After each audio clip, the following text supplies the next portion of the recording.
Ako po si Kurt Alejandro Llores, estudyante sa Polytechnic University of the Philippines, Commonwealth Branch, 18 taong gulang, at nakatira sa Phase 1, Section 1, Block 1, Lot 9, San Jose del Monte, Bulacan. Tatanong po. Ano ba sa tingin mo ang pamahalaan? Importante ba ito?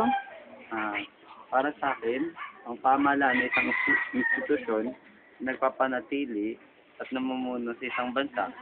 Importante ito dahil ito ang nangangasiwa at kumokontrol sa ibang institusyon pa. Responsable din ang pamahalaan sa pagpapanatili o di naman sa pagpapaunlad ng bansa, ekonomiya, kultura, kaisan at kakayahang pananalapi. Sila rin ang tumutulong para hubugin ang bawat mamamayan nito sa kani-kanilang kagustuhan upang maabot ang tinatawag na kagalingang pangkalahatan o general welfare. Okay. Ano-ano naman po sa palagay nyo ang pinakamagandang katangian ng isang pinuno? Sa tingin ko, bilang isang estudyante at mamamayan ng isang bansa, ang katangian dapat taglayin ng isang pinuno ay pagiging responsable sa lahat ng kanyang ginagawa o mga naumpisahan. Marunong din dapat umalam siya sa kung ano ang kailangan i-prioridad. Ganon din, marunong din dapat siyang alamin ang mga pangangailangan ng kanyang mga kasasakupan o pinamumunuan. Marunong din dapat siyang maging modelo or magandang modelo sa kanyang mga pinamumunuan.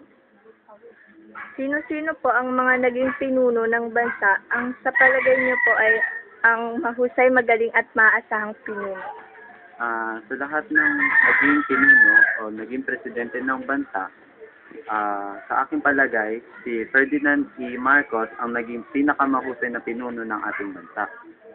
Kahit na naging marahas ang kanyang pamumuno, ito naman ang nagpatino at nagpaayos sa ating mga Pilipino noon. Gayunpaman, sinakripisyo niya ang moral at kalayaan ng mga Pilipino, pero kapalit nito ang maayos, mapayapa at organisadong bansa.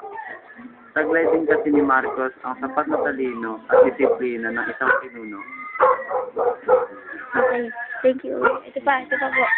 Para po sa inyo, kung kayo po yung magiging pangulo ng ating bansa, ano po yung gusto nyong baguhin at ipatupad? Kung ako ang magiging presidente, kukunin ko ang oil business sa ilalim ng aking pamumuno at wala nang ibang kukumpetensya sa akin o gagawin ko itong isang monopoly business upang maiwasan o di kaya naman bahagyang mapigilan ang pagtaas ng presyo ng ilang mga bilihin. Ipapakalap din ako ng mga civilian police upang magkaroon ng seguridad sa lahat ng parte ng bansa. Dahil napapansin ko lang sa ating mga Pilipino, matino lamang tayo kapag may pulis na nakikita.